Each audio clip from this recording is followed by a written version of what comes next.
Hoje eu quero falar de outra pandemia, a pandemia do clima, que já está matando e vai matar muito mais do que a doença do coronavírus de 2019, pelas mais variadas maneiras, lentas e duradouras. Não há mais tempo para esperar e nem lugar para desculpas, declarou o secretário-geral das Nações Unidas, o ex-primeiro-ministro português António Guterres, diante do relatório do painel intergovernamental sobre mudança do clima. O IPCC, da sigla em inglês, é a primeira parte de uma avaliação sobre a crise do clima causada pelo homem. A conclusão é que a situação é de emergência e exige uma ação imediata. Os países mais poluidores precisam cortar drasticamente as emissões de gases carbônicos já.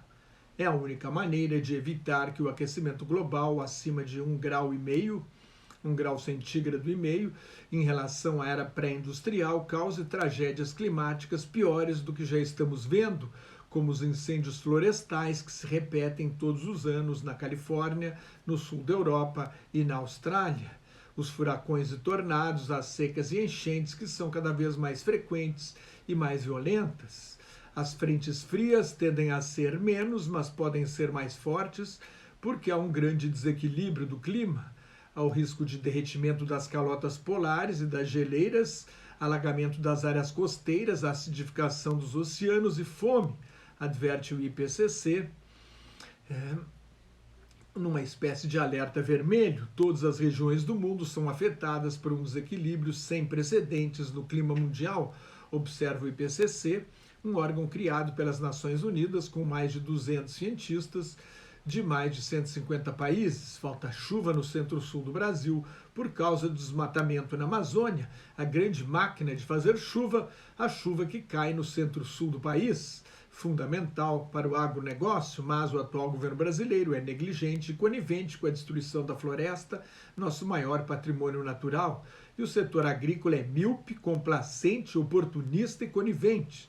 Se derrubar a floresta para plantar soja e pastagem para o gado, vai faltar chuva para o agronegócio do Centro-Sul.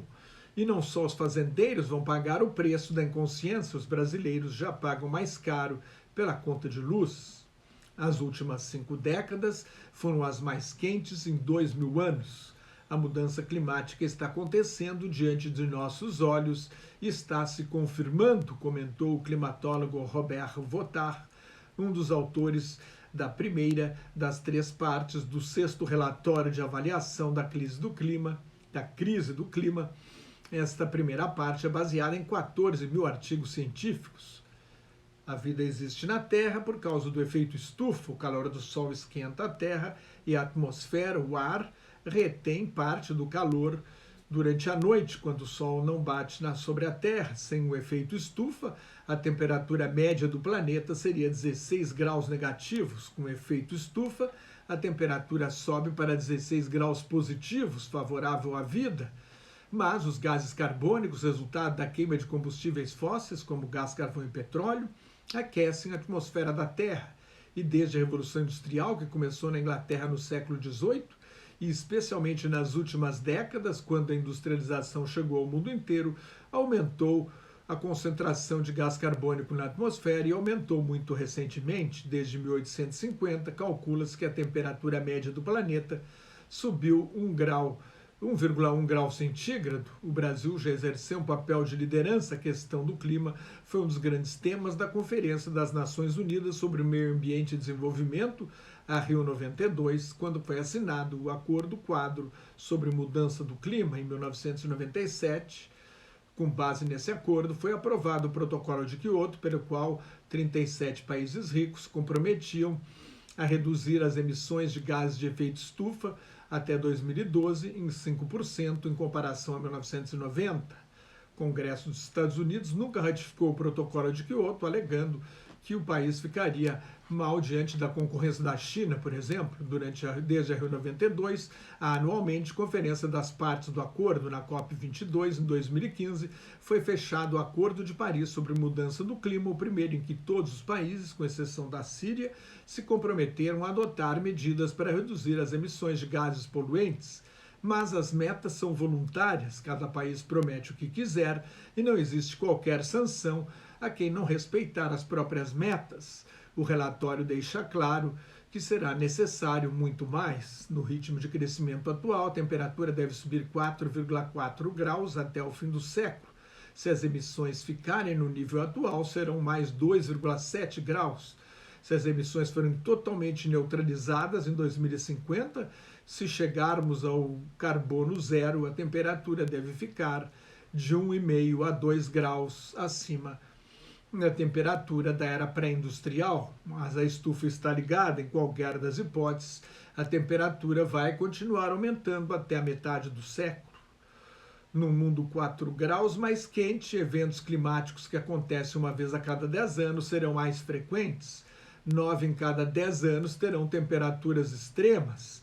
As enchentes ocorrerão de 3 a cada 10 anos e as secas em 4 a cada 10 anos. Regiões semiáridas de latitudes médias vão aquecer 2 vezes mais rapidamente do que o resto do mundo e o Ártico 3 vezes mais depressa.